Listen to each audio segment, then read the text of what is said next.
para entender qué va a pasar en el 2024, pienso, Dani, que es importante que nos recordes qué pasó en el 2023, Ok. cuáles son los hechos económicos, tanto nacionales de Guatemala como los hechos internacionales que, en tu opinión, fueron los más importantes de 2023 Ok. antes de que entremos a 2024. Sí, Así me que parece adelante. una buena. Una buena forma de comenzar. Sí, eso es. ¿Dónde estamos parados? Y, o sea, ¿dónde estamos ahora mismo? Y hacia dónde vamos. Entonces, bueno, 2023 ha sido un año complicado económicamente. Muy complicado, con muchos vaivenes. Desde el punto de vista del análisis económico, pues muy entretenido. Pero yo siempre digo que cuando los economistas tenemos mucho trabajo y estamos muy entretenidos, es que algo no va bien. La economía es una de esas disciplinas que para los que la ejercemos es contracíclica. Solo nos llaman mucho a muchos lugares y tenemos mucho trabajo cuando la economía va mal. Cuando la economía va bien, los economistas no hacen demasiada falta. Entonces, qué mal que hagamos falta, pero pues hacemos falta, por suerte o por desgracia. Bueno, entonces vamos 2023. Como digo, un año complicado, muchos vaivenes. ¿Y dónde están los vaivenes? Los vaivenes están centrados principalmente, luego hay muchas derivadas, ¿no? Pero principalmente en dos asuntos. El primero ha sido la inflación y el segundo han sido los tipos de interés. Entonces, lo que hemos tenido es también ya desde 2022 y uno puede hundir las raíces en el 2020, llevamos hablando de esto 2020, están haciendo barbaridades económicas, traerán inflación, boom, trajeron inflación y ahora todo el mundo dice, nadie esperaba la inflación y de repente los que no esperaban la inflación te la explican. Esto lo hacemos mucho también los economistas. Pero bueno, en cualquier caso, esa inflación se ha controlado. No está completamente controlada, pero se ha controlado. Es decir, ya teníamos miedo de quedarnos en el doble dígito. Y nos habíamos ido a doble dígito. En dólares nunca habíamos estado a doble dígito, pero rozándolo. Y en euros y en libras esterlinas, no sé si el euro llegó a tener doble dígito. Si no lo tuvo, no lo tuvo por nada, por nada. Según Y recuerdo, creo que sí. yo creo que sí, no, Llegaron no a recuerdo ahora doble exactamente, pero vamos, si no fue el 10%, o sea, poquito. 9,5. O sea, Sí. que la verdad que es un tema puramente psicológico el doble dígito, pero vamos, que una depreciación monetaria muy fuerte en todas partes del mundo, o en casi todas partes del mundo. ¿Y cómo se controla esa depreciación monetaria? Usualmente, la teoría económica, no te voy a decir ya austríaco, luego te voy a decir que decimos también los austríacos, pero que la teoría económica ortodoxa te dice tienes que subir los tipos. Eso es lo que llamaría es una política monetaria contractiva y más tipos de política monetaria contractiva que también se han hecho. Y la segunda es, tienes que poner al Estado a hacer política fiscal contractiva. Tienes que hacer, o sea, yo no estoy demasiado de acuerdo con esto, pero la teoría macro al uso, que es básicamente una suerte de keynesianismo modificado, lo que te dice es tienes que tener expansión fiscal cuando la economía va mal y tienes que tener contracción fiscal cuando hay inflación.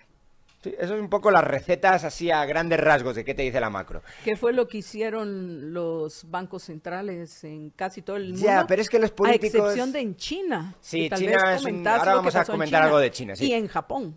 Y Japón Japón sí lo han hecho, sí, pero es un caso también medio especial. Sí, ahora me voy a meter en concreto con Asia, quizá ahora estoy más metido en Europa y América. América de arriba abajo, ¿no? No Norteamérica. Entonces, bueno, pues hemos tenido estos problemas de inflacionarios y estos problemas inflacionarios que han generado todo tipo de desequilibrios en todas partes, ¿eh? Que a veces nos olvidamos que la inflación no solamente es que pierde poder adquisitivo el dinero, que ya es de por sí increíblemente problemático, especialmente para los más pobres, tiene efectos redistributivos graves sobre la estructura económica, pero no solamente eso, sino tiene esos efectos redistributivos generan cambios en la composición de la demanda, que hace que algunos precios suban muchísimo más rápidos que otros y ahora cuando estamos dándole la vuelta a todo esto, que se la estamos dando, hace que algunos precios que son más sensibles caigan más rápido. Por lo tanto, se genera una suerte de... Un profesor mío, mi director de tesis, Huerta de Soto, decía que se genera una suerte de economía maníaco-depresiva. Sí, es un buen término, creo, el de economía maníaco-depresiva. De repente todo sube y de repente todo baja, ¿no? Y hay algunos precios, los economistas lo sabemos, hay algunos precios que son más sensibles a todos estos vaivenes económicos o de la política económica. Bueno, en cualquier caso, se suben los tipos, con la subida de tipos se controlan los precios, pero lo que no se ha controlado es la deuda pública. seguimos tirando deuda pública como si no hubiera mañana. Esto, curiosamente, el que peor se ha portado de los países quizás no asiáticos, los asiáticos también, especialmente China lo ha hecho ahora ya, y ya le da igual con la política fiscal, pero se ha comportado especialmente mal Estados Unidos, lo cual es bastante interesante. Pero bueno, Estados Unidos tiene más espacio, se suele llamar espacio fiscal. ¿Por qué? Por temas monetarios de índole teórica, que quizá ahora es un poco largo de comentar, pero tiene más capacidad para hacer esto. El resto no la tenemos, y igual lo hacemos. Lo cual es bien interesante porque lo que está ocurriendo es, con la subida de tipos, se está generando un problema en todas las economías emergentes. Esto siempre pasa, cada vez que Estados Unidos sube tipos, repatria capitales. Todo el mundo le gustan los dólares, porque es una moneda que es, la verdad que es un desastre de moneda, pero Eso pienso yo, comparativamente... Pero es la menos desastrosa. Es la menos desastrosa. Y eso ya genera que cuando te pagan un tipo de interés suficientemente elevado, y ya están pagando tipos de interés suficientemente elevados, en los países emergentes tenemos problemas de salidas de capitales. Pero lo incluido están Guatemala. pagando en la deuda de corto plazo, que también le está generando un problema a Claro, los bancos. Claro, ahora vamos con Estados eso. Unidos. Me estoy esperando para hacer eso porque solamente estoy analizando el 2023. Ah, ok. Eso yo creo que va a ser uno de los graves problemas del 2024. El sistema financiero privado y el sistema público vamos, la deuda y el precio de la deuda y qué va a pasar con la deuda, porque déjame que cuando vayamos al siguiente segmento, tienes razón, terminemos donde 2023. estamos y vamos a 2024. ¿Cómo llegamos a donde estamos y dónde estamos? Eso es. Entonces tenemos una situación anómala, muy anómala en política económica, que es la política económica. Hay muchos tipos de política económica, pero la política económica de demanda, que son las que les gusta pues a los que manejan la política económica, porque la de demanda es básicamente intervenir directamente pues en los mercados, darle mucho más poder al político, por eso le gustan. Típicamente las de oferta son aquellas que les gusta más a los economistas más ortodoxos y a los austriacos, que son las de pon, por ejemplo, desregula, pon un marco más favorable a la creación de empresas y este tipo de cosas, no toques los mercados, a no ser que sea ultra imprescindible, cosas así, cosas muy, muy, muy básicas de economía, y eso no le gusta a los políticos. Las políticas de demanda son típicamente política política fiscal, que ya le he comentado que es un poco, gasto público, ingreso y gasto público, y la política monetaria, que es básicamente qué vas a hacer con los tipos de interés y qué vas a hacer con la cantidad de dinero. Hay muchos detalles en estos dos tipos de políticas, se estudia mucha macroeconomía para esto, pero así a grandes rasgos, a vista de pájaro, son estas dos cosas. Entonces, ¿qué política económica hemos tenido en 2023 y que es posible que se extienda en 2024? Y hay mucho debate sobre qué va a ocurrir. Y es una política monetaria contractiva y una política fiscal expansiva. No hay ningún economista en el mundo, ni los más intervencionistas, que te digan esto es lo que hay que hacer. Nadie. Nadie es nadie. O sea, los políticos están al mando. Bueno, siempre lo están, porque a veces pensamos que en los bancos centrales hay economistas. Bueno, tendrán el título de economistas, son políticos disfrazados de economistas. Pero bueno, en cualquier caso, como te digo, no hay teoría económica ni... O sea, cuando tú le preguntas, ¿de verdad le rascas a alguien keynesiano? Alguien que sea keynesiano de verdad, quiero decir, o sea, que no sea un político metido a... No, esos te dicen, mira, situación donde hay inflación, lo que hay que hacer es contracción fiscal. Sinceramente, contracción fiscal. ¿Están haciendo eso? No, nadie lo está haciendo. Nadie es... Bueno, lo está haciendo, no sé, Noruega, ¿vale? Pero bueno, o sea, que es Noruega en el mundo... Pues bueno, pues es un sitio muy desarrollado, lo que te da a ti la real gana, pero vamos, que son 4 gatos. El resto del mundo, ¿qué es lo que estamos haciendo? Esto, política monetaria contractiva, también en países que no son Estados Unidos, Europa, también lo tienen que hacer, porque si no, ven que hay salidas de capitales brutales. Entonces te obliga, cuando el dólar hace algo, le obliga al resto de monedas a hacerlo, o pasa lo que pasa en Japón, que es un jaleo también, que ahora voy a comentar, bastante interesante. Entonces, tenemos esa situación anómala, rara, donde gastamos mucho dinero, el Estado gasta mucho dinero, porque el sector privado sí se aprieta el cinturón siempre, el Estado empieza a gastar mucho dinero, gasta quizá lo mismo que antes, pero tienes un problema gravísimo, que es que los tipos están altos. Entonces tienes tipos altos con emisión de deuda brutal. Entonces, ¿qué es lo que está pasando en los mercados ahora mismo? Se está viendo de manera bastante clarísima un efecto que llamamos los economistas efecto expulsión. Cuando tenemos tipos altos, el crédito, la demanda de crédito se restringe y se redirige al Estado. En este caso, el Estado además la capta, la copa gran parte de esa demanda de crédito porque, pues porque se presume, de esto hemos hablado alguna vez también, y en finanzas no es exactamente siempre así, pero se presume que es el mejor deudor en una economía. Esto no es siempre cierto, pero es normalmente cierto. Entonces, claro, y aparte tiene que ver con pura política, vamos. Si yo soy el Estado, me endeudo y tú eres una empresa privada y te endeudas, para pagar tu deuda tú le tienes que convencer a un montón de gente de que tus bienes y servicios que estás produciendo son valiosos. Yo no tengo que hacer eso. Yo tengo que meterte la mano en tu bolsillo y así puedo pagar mi deuda. Entonces, esto tiene cierto sentido, esta teoría financiera de que el Estado es el mejor deudor en una economía. Pero claro, si el Estado es el mejor deudor en una economía y está constantemente haciéndose daño a sus cuentas públicas, de facto, y así pasa, y así lo hacen las calificadoras de riesgo, tiras cuando tú empeoras tu situación financiera, tu capacidad de pago de deuda, empeoras la de toda la economía. A todo el mundo le bajan el rating. Si te lo bajan a ti, Estado, se lo bajas a todas las empresas que están por debajo de ti. Excepto en algunos casos muy, muy particulares, pero que no quiero comentar ahora porque pues, son muy de detalle, ¿no? Pero, claro, esta es la situación que vamos a enfrentar, ya me estoy casi metiendo en 2024. Una situación de una sostenibilidad en entredicho de la deuda pública. Dejémoslo solamente en entredicho, porque como digo, hay muchas diferencias, ¿no? No es lo mismo Alemania que Grecia, no es lo mismo Estados Unidos que Guatemala, ¿vale? Entonces, como no son lo mismo, puede haber muchos matices de qué creo que puede pasar en el 2024. Pero desde luego todos los países se van hacia allá, hacia una peor sostenibilidad de la deuda pública, única y exclusivamente porque acapara el Estado la mayor parte de deuda pública y los tipos de interés son muy altos. Cuando los tipos de interés son muy altos, toda la nueva deuda que tiras es una deuda que tiene que pagar muchos intereses. Cuando tiene que pagar muchos intereses, se come partes crecientes de tu presupuesto. Entonces, esto está pasando en todas partes del mundo. El presupuesto destinado al pago de interés de la deuda pública está creciendo muchísimo.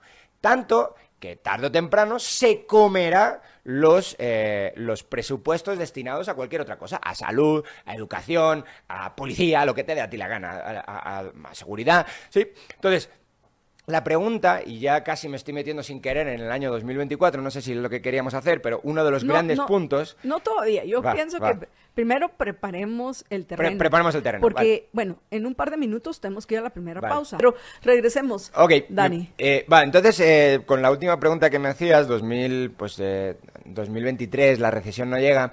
Y no solo la recesión, sino la decisión que toman de ya no continuar con los aumentos a las tasas de interés. Los aumentos de las tasas, sobre todo en Estados Unidos, que como digo, al final es... O sea, hay jerarquías monetarias, si lo quieres ver así.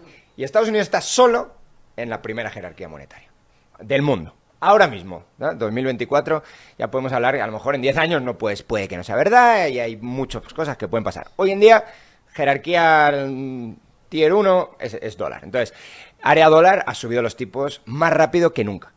Más rápido que nunca. Se los ha subido muy, muy rápidos y tenían que hacerlo, sinceramente. Yo creo que no tenían otra opción. Yo creo que era algo que tenían que hacer y además no tenían opción básicamente porque habían perdido la capacidad de seguir hablando sin hacer nada. Bueno, los bancos centrales durante mucho tiempo han estado solo hablando. Entonces, se ocurría una cosa que los economistas llaman anclar expectativas. Entonces, yo digo que voy a hacer algo y no tengo que hacer ese algo porque la simple promesa de que lo pueda llegar a hacer hace que el mercado lo haga solo. ¿Sí? Esto es algo que los bancos centrales tienen muy en cuenta, es la principal razón por la que se publican las actas, para que todo el mundo vea que están hablando los bancos centrales, ¿no? Y que quede constancia de ello, y así el mercado adelanta lo que van a hacer los bancos centrales y los bancos centrales no tienen que hacerlo. Claro, pero habían estado tanto tiempo haciéndolo y habían más o menos anclado completamente las expectativas en que la inflación no iba a ser un problema nunca, que de repente aparece y pierden la credibilidad. Y cuando pierdes la credibilidad te tienes que pasar de frenada a lo contrario. Es decir, ahora ya no puedo solo hablar, ahora tengo que actuar. Y tengo que actuar más fuerte que nunca. Y lo han hecho. Sinceramente, lo han hecho, no creo, porque no tenían otra opción. Porque si no se les hubiera ido la inflación un poquito de madre, no hubieran hecho absolutamente nada. Entonces, pero claro, es que se les ha ido demasiado. Y la inflación tiene efectos que parece ser que no han llegado a ocurrir, pero que sí han... espérate, porque estamos pronto todavía y ahora voy a hablar de qué puede ocurrir en el 2024. Pero tiene efectos que se llaman de segunda ronda. ¿Qué es un efecto de segunda ronda? La inflación, como que cuando se riega por la economía, no se riega uniformemente. Hay precios que tienen lags. Y los lags a veces se mantienen bajos incluso a pesar de que algunos otros precios, lo que hemos hablado antes, ¿no? Efectos cantillón, básicamente. Suben los precios, algunos precios y luego suben más lentos otros. Pero entonces, ¿qué es el efecto de segunda ronda? Que suba el otro precio. Y que en un efecto de retroalimentación, la subida de los precios que suben más lento le vuelva a pegar a la de los precios que suben más rápido. Entonces se genera un efecto bola de nieve, ¿sí? Que por eso es tan difícil, una inflación muy alta, es difícil pararla. Cuando tú eres Argentina es difícil parar la inflación. No sé, que ya te vueles la moneda, que es lo que con suerte van a hacer. Dice Milei que va a hacer. Con suerte van a hacer. El presidente Milei, porque ya es presidente. Ya está, sí. Entonces, bueno, tienen miedo de que ocurra, de que el mundo sea una Argentina o de que el mundo sea unos años 70. Entonces, como tienen miedo, dicen, no, esto hay que frenarlo de lo más fuerte y de golpe posible.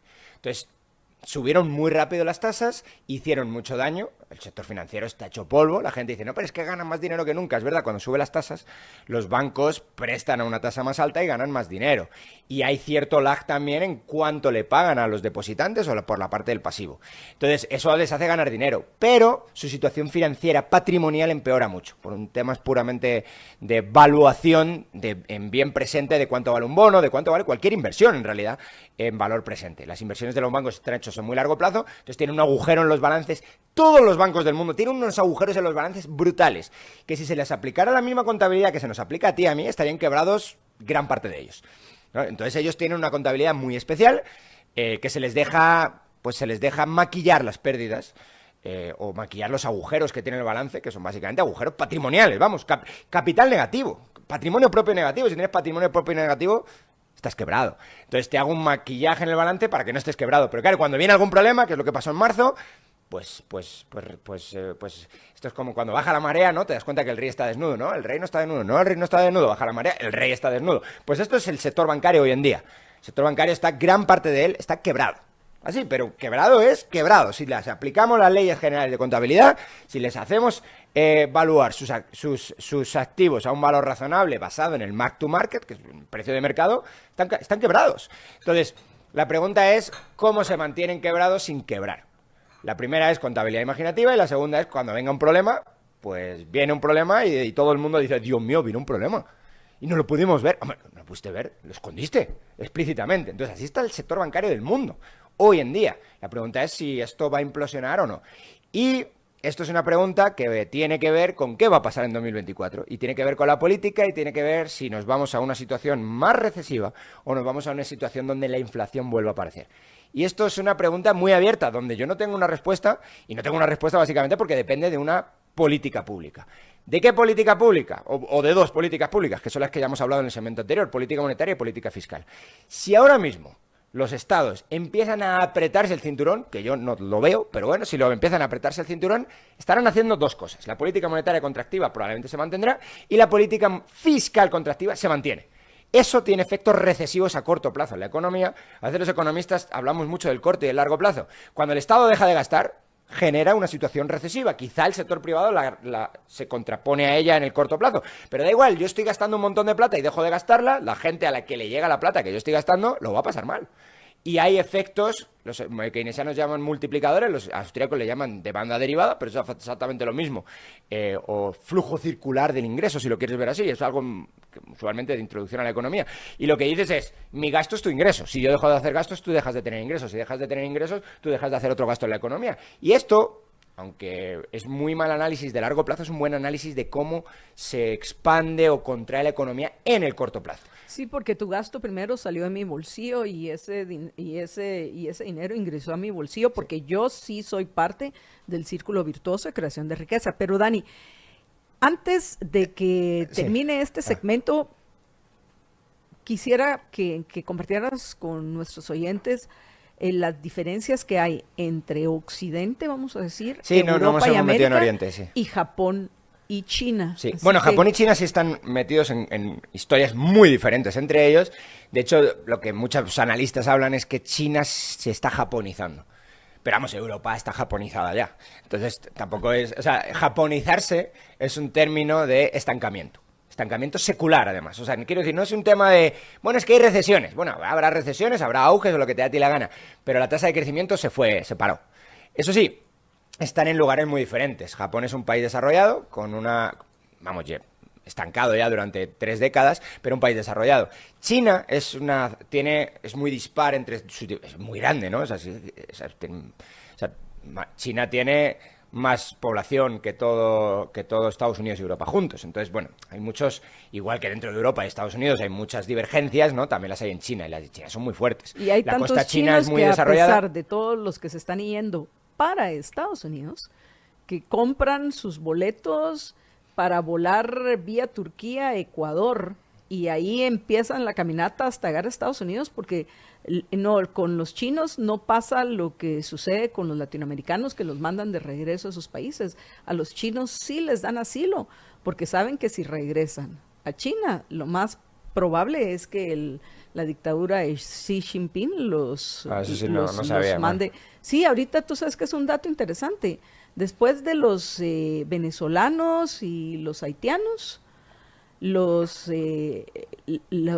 inmigrantes que más están llegando a Estados Unidos son chinos, chinos de clase media baja que tienen para comprar un pasaje para llegar al Ecuador y viajan a Ecuador porque no tienen el problema y vía Turquía de solicitar visas. No. Pero bueno, es un solo comentario. Okay. Que a pesar de eso, son tantos los chinos que creo que a estas alturas todavía le da igual a ni la migración que llega ni la que sale. O sea, no, ellos tienen un problema clarísimo de población envejecida y de fuerza laboral, ¿no?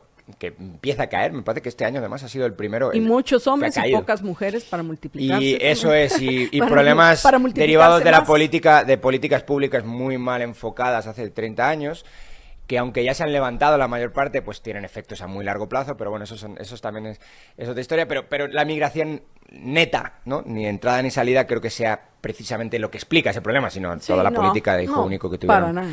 Entonces, bueno, eso es un problema quizá más de largo plazo también de la economía china, pero tiene problemas de corto plazo gravísimos, que son pues la burbuja inmobiliaria. Y la burbuja inmobiliaria sí les está haciendo mucho daño. Sí, la quiebra de Evergrande. Bueno, quiebra de Evergrande, pero tienen, o sea, no solo Evergrande, han quebrado por ahí todo el mundo. Y Evergrande era, curiosamente, eso fue 2021, Evergrande era un desarrollador, un promotor inmobiliario que estaba más centrado en las ciudades que ellos llaman Tier 2 y Tier 3, no en las principales. Pero resulta que ahora mismo lo están pasando fatal los de las ciudades Tier 1. Es decir, la burbuja inmobiliaria es completamente extendida por todas partes de la economía, pero por todas partes. Y ahora el Estado chino, que no ha hecho mucho por pincharla y poco por ayudarla, fíjate, al sector inmobiliario, ahora sí lo está ayudando.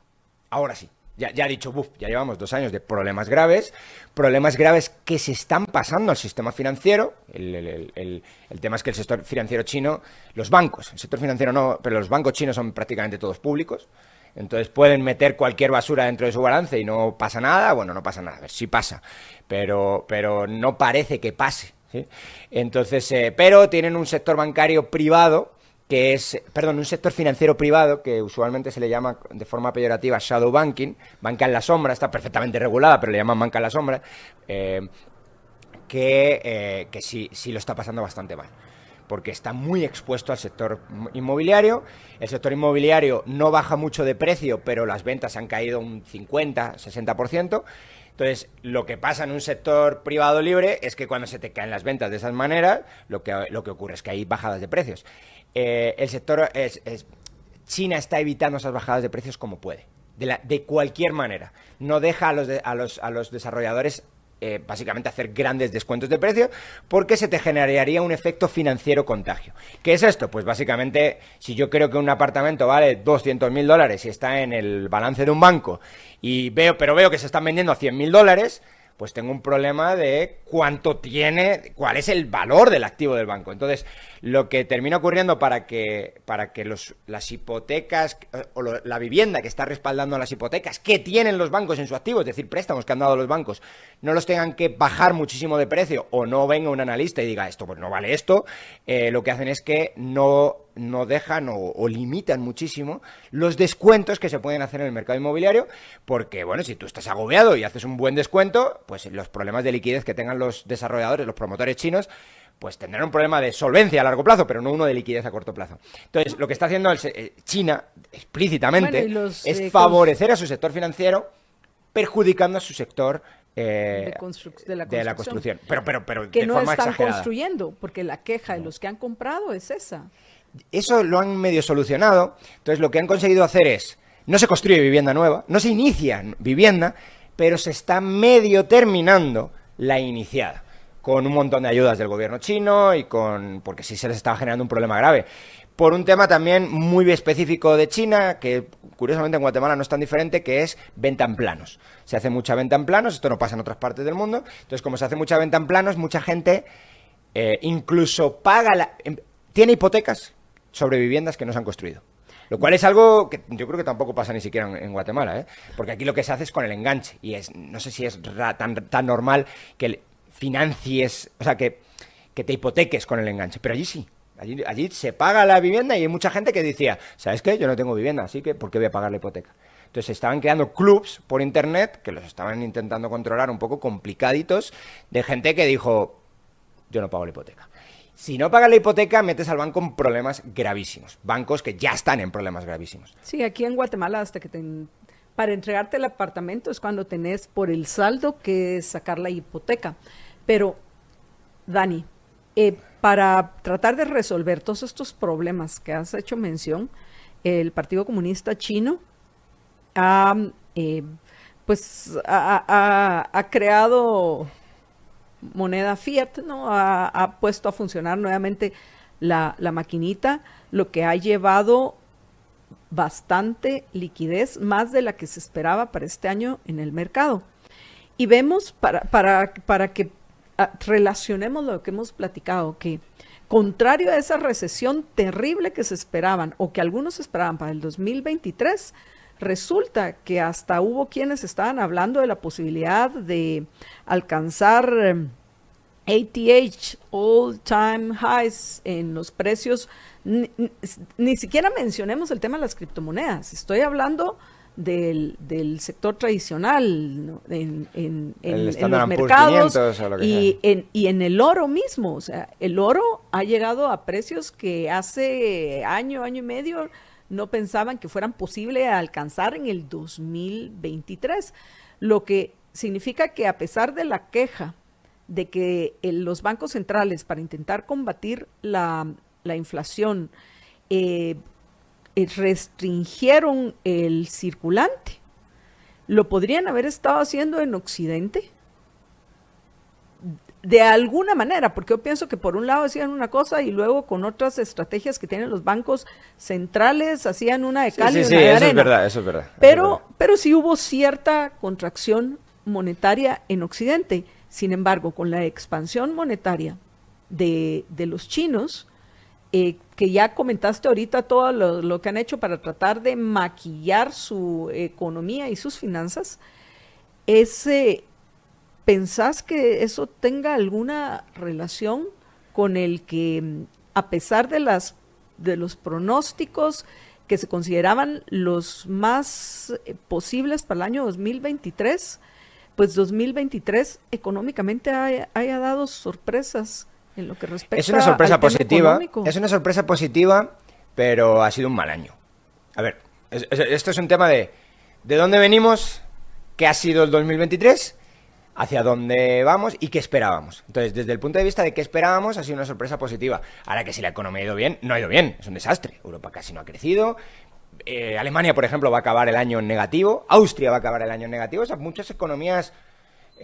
Austria cuantitativamente no es tan importante, pero bueno, un nivel de desarrollo relativamente similar al de Alemania, pues está hecho un desastre.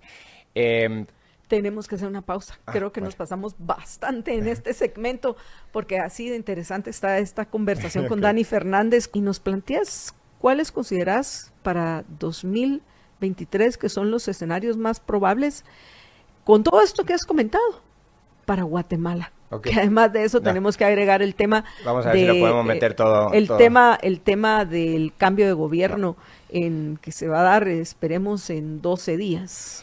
Bueno, sí, sobre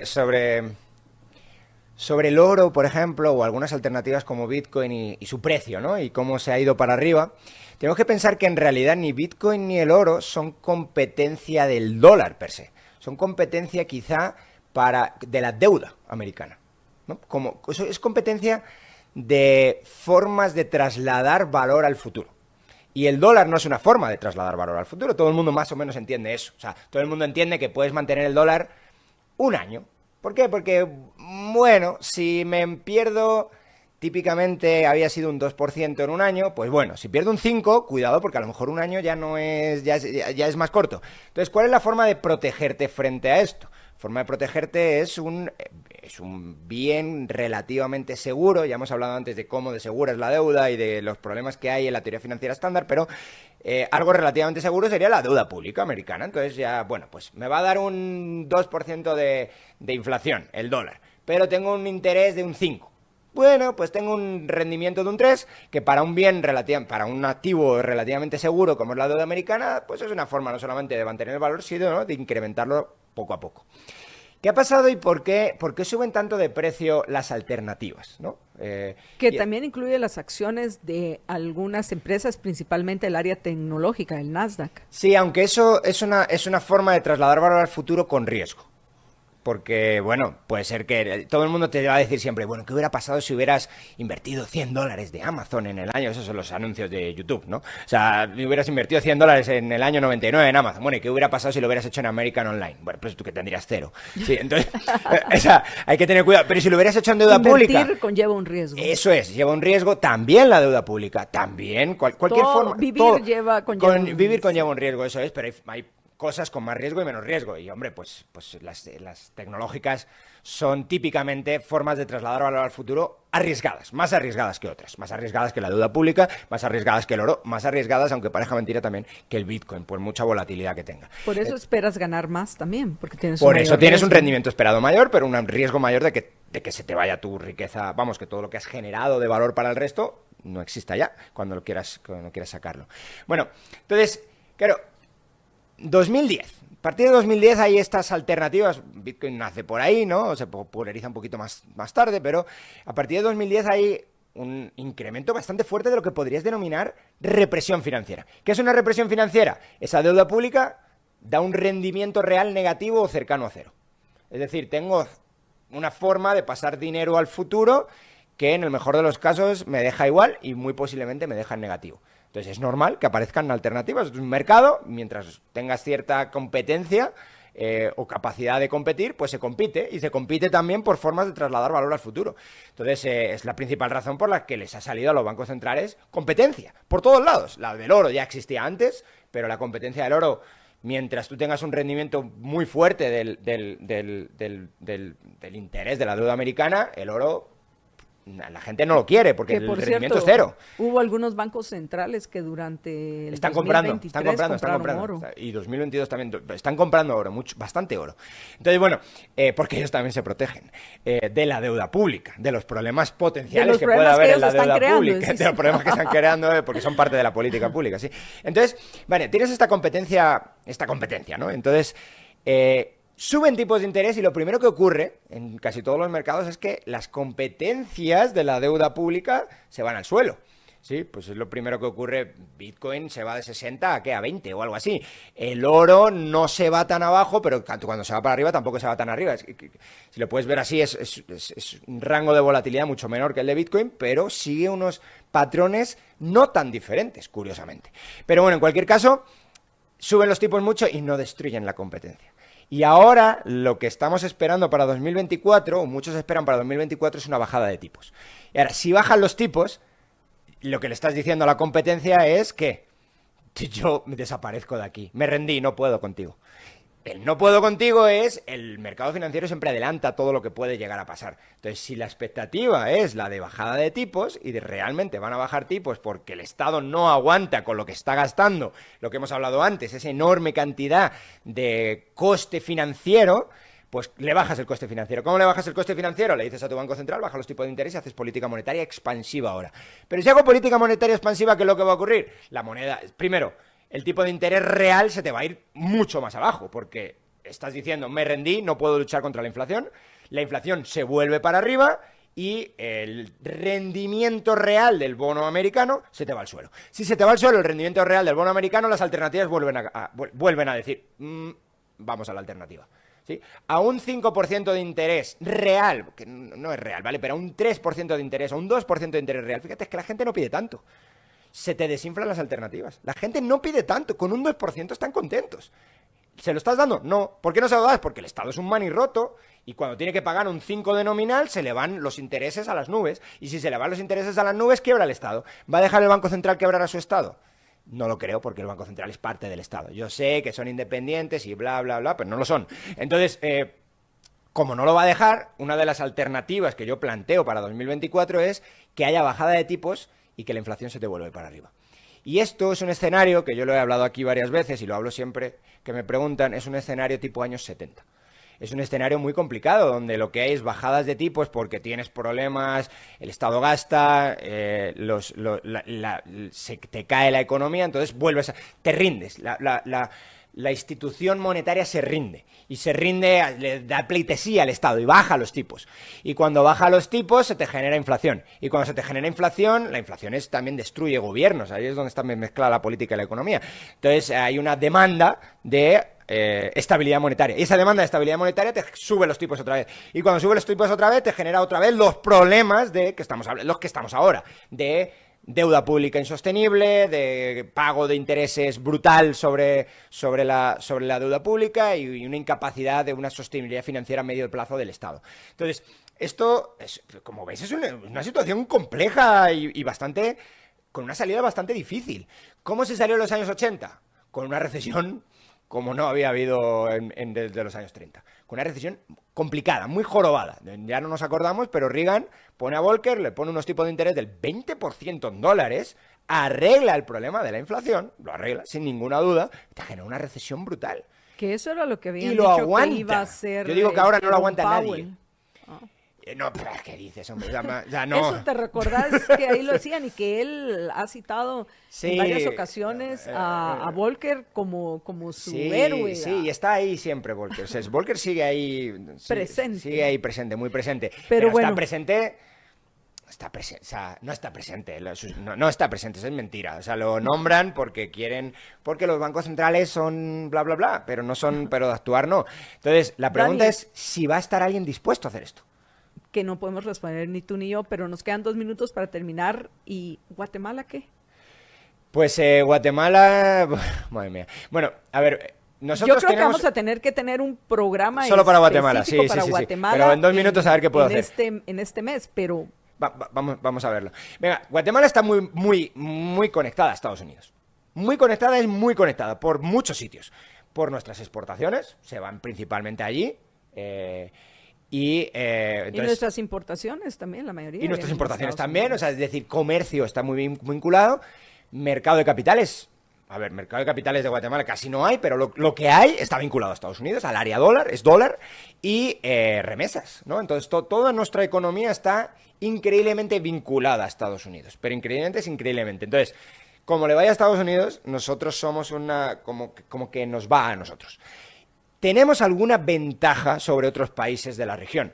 Y es que lo que nosotros producimos, la mayor parte de cosas con las que esos vínculos que tenemos, son cosas que no tienen ciclo por el lado de la demanda. ¿Qué significa que no tenga un ciclo por el lado de la demanda? Oye, pues se te cae la economía. Imagínate, se te cae la economía de Estados Unidos. Otra economía muy vinculada con Estados Unidos, por ejemplo, es Colombia. Y Colombia, pues produce, o México, pues producen bastante petróleo. Pues se te cae la economía, el petróleo es ultra cíclico. Es decir, la demanda de petróleo, si la economía se cae un 1%, la demanda de petróleo se cae un 10%. Sí, y si la economía crece un 1, la demanda de petróleo aumenta un 10. Estas son exageraciones las que estoy haciendo y no es esa la elasticidad concreta, pero simplemente es para ilustrar que efectivamente esa demanda de petróleo se va para arriba. Y nosotros, la demanda de café se va para arriba, porque la demanda de azúcar se va para arriba, la demanda de cardamomo se va para arriba cuando la economía va bien, pues no tanto. Son commodities que no tienen ciclo por el lado de la demanda. Sí tienen ciclo, pero tienen por el lado de la oferta.